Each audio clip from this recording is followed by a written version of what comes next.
सुबह का समय, शाम का समय मंदिर जाने का होता है, इसके सिवाय हम मंदिर नहीं जा सकते।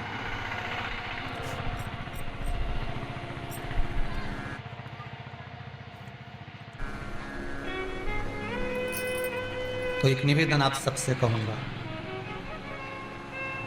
पहले तो मंदिर बताओ कि किस मंदिर में जाने की बात कर रहे हो।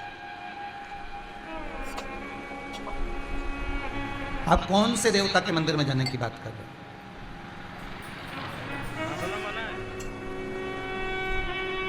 आप अगर राजा राम जी के मंदिर में जाने की बात कर रहे हो तो समय पर सुबह जाओ, शाम को जाओ, ठीक है। आप अगर भगवान कृष्ण के मंदिर में जाने की बात कर रहे हो तो सुबह जाओ, शाम को जाओ, जो समय लिखा है उस समय पहुंचो। आप दत्त भगवान के मंदिर में जाने की बात कर रहे हो तो सुबह जाओ, शाम को जाओ। आप गणेश जी के मंदिर में रहे हो तो सुबह जाओ, शाम को जाओ, मना नहीं। आप जितने भी देवता हैं, बहुत ध्यान से सुनिएगा, आस्था चैनल के जितने श्रोता भाई बहन कथा सुन रहे हैं, बहुत ध्यान से सुनिएगा महाराज, बहुत अच्छी कथा, बहुत सुंदर प्रश्न है कि मंदिर क्या हम सवेरे और शाम को ही जा सकते हैं? तो आपसे निवेदन है, जिस बेटे ने ये प्रश्न करा है, आजकल के जो नवयुवक बच्चे हैं बहुत अच्छे प्रश्न करते हैं, ऐसा नहीं है, अगर सही उनको जवाब मिलना भी चाहिए। आप हो राम जी के मंदिर जा रहे हो, आप कृष्ण के मंदिर जा रहे हो, आप दत्त भगवान के मंदिर जा रहे हो, आप किसी अन्य देवता के मंदिर जा रहे हो तो सुबह और शाम जाइए।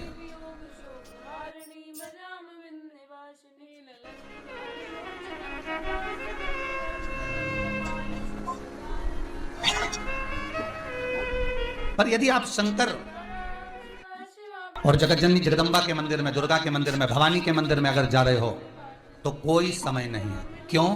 क्योंकि माँ और बाप के रूम में बेटा कभी भी जा सकता है। माता और पिता तो बाहें पसारे खड़े हैं।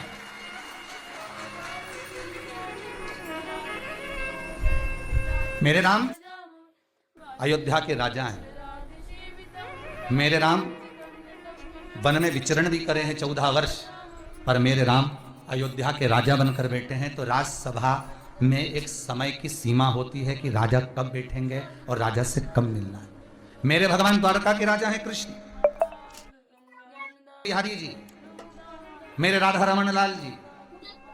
एक समय सीमा है कि भगवान कब मिलेंगे, राजपाट में कब प्राप्त होंगे।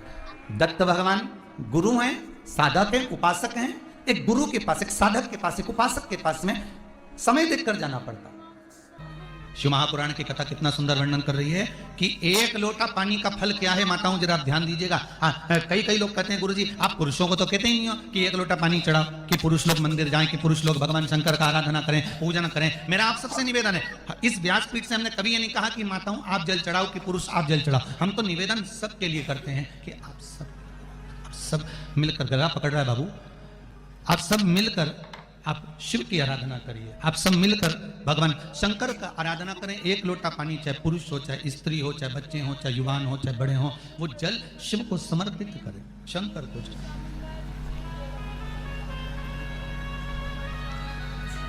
शिव को जल समर्पित करो।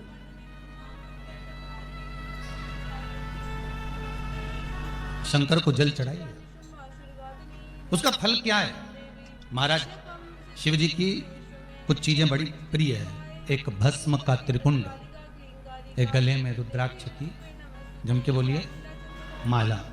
और अगर रुद्राक्ष की माला नहीं भी हो तो एक रुद्राक्ष आपके गले में हो, एक रुद्राक्ष। मस्तक पर त्रिपुंड हो, गले में रुद्राक्ष हो, और मुख पर या तो पंचाक्षर मंत्र नमः शिवाय ओम, या ओम नमः शिवाय, या श्री शिवाय नमस्तुभ्यम। फिर से बोलिए, श्री शिवाय नमस्तुभ्यम, श्री शिवाय नमस्तुभ्यम। पंचाक्षर मंत्र या शिव महापुराण का मूल मंत्र आप उसका स्मरण करें। कितनी विशेष महत्वता है इन मंत्रों की। जब जहां से सब आज समाप्त हो जाए, सब जगह से जब फिर वही बात आ गई, हम पहले भी कहे आज फिर कहते हैं, जब सबको परख लो, हर जगह से जब परख लिए जाओ और सबको परख लिया जाए और अंत में जब कहीं ठोर ठिकाना नहीं मिले, तब आखिरी में देवादिदेव महादेव को जरूर पकड़ लेना, वो सारे ठिकाने मिलेंगे।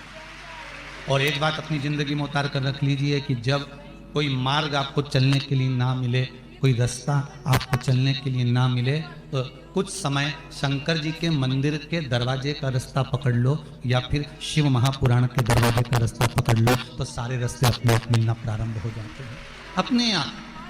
हम आपसे कहेंगे कि अगर आपके खरगोन में शिव महापुराण की कथा हो रही है, भले आसपास के गांव के लोग कथा श्रवण करने इतनी संख्या में आप लोग आ रहे हो, और हमारा आपसे निवेदन रहेगा कि 2 कदम भी चलकर आप शिव महापुराण की कथा में पहुंच रहे हो, 2 कदम चलकर शंकर के चरणारविंद की ओर पहुंच रहे हो, तो यह विश्वास मानकर चलना कि आप सही मार्ग पर, अगर भगवान के मार्ग पर चल लिए हो, तो जितने मार्ग तुम्हारे बंद थे भगवान उन मार्गों को खोल जरूर देगा, ये पक्का है। उन मार्गों को खोलने की जवाबदारी उसकी है। गीता जी में भी कई जगह पर बड़े बड़े कैलेंडर में छपा हुआ रहता है, तू मेरे पथ पर चल कर तो देख, तेरे मार्ग सुलभ ना कर दूं तो कहना, तू मेरे लिए खर्च कर तो दे, तेरे लिए भंडार ना खोल दूं तो कहना, तू मेरे दरवाजे पर आकर देख, तेरे लिए द्वार खुला ना मिले तो कहना। ये शिव की नहीं, मेरे भगवान कृष्ण की भी प्रतिज्ञा है।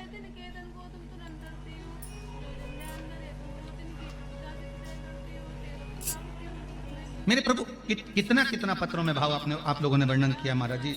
शिव कृपा है ही ऐसी। आप दिल से उसको श्रवण करो,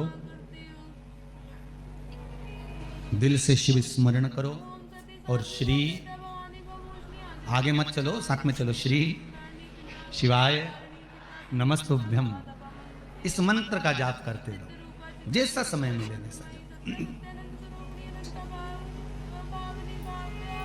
और हम तो अब कहेंगे कि पूरे भारत की भूमि पर शासन को भी लागू कर देना चाहिए कि सुबह सुबह मंत्र जपो रे, ओम जपो, नमः शिवाय जपो, पंचाक्षर जपो, ओम नमः शिवाय जपो, चाहे श्री शिवाय नमस्तुभ्यम जपो, पर जपो सुबह उठते से ही कहीं एक रूप में कहीं प्रभात फेरी निकल जाए, ओम नमः शिवाय, ओम नमः शिवाय, श्री शिवाय नमस्तुभ्यम, कहीं मंत्र का जाप, कहीं राम नाम, कहीं कृष्ण नाम, शिव नाम जपते रहो।